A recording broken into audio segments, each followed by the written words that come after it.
Hi, and welcome to another video tutorial for the Notary eJournal. In this training video, we will learn how to effectively use the post-signing email option.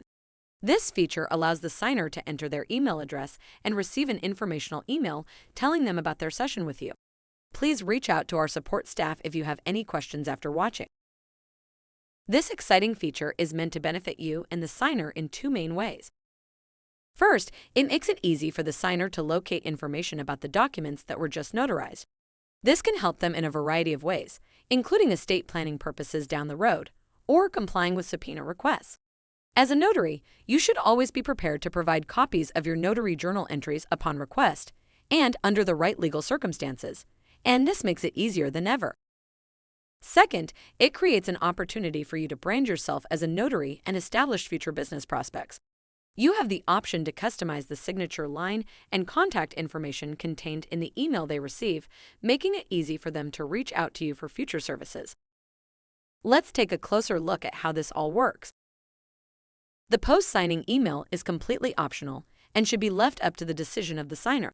We recommend simply asking them if they would like an email record of their notary session with you. This opportunity presents itself at the very end of creating an entry. After reviewing all of the information, but before marking the entry as complete and uploading it. First, make sure your contact information is accurate. You can change this information right here, and can also change it in your profile settings. We recommend using your real name, followed by your business name or the company you are representing, along with the best email address and phone number for them to reach you. Now that your contact information is accurate, you're ready. If the signer would like to receive the post-signing email, simply enter their email address in the field and click Add. You can also add more than one email address. Then complete the signing like normal and you're all set. The email they receive is automatically generated by our servers and includes your contact information along with a list of the documents that were notarized in that session. The goal of this feature is to help you establish yourself as a notary while providing valuable options and information to your signers. One last thing to mention, you as a notary do not have access to the email address they provide.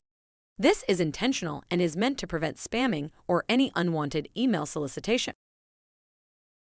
Now that we have learned how to use the post-signing email option, make sure to head over to your profile settings and customize your contact information. Check out some of our other video tutorials to refine your skills with your Notary eJournal. Thank you for joining us.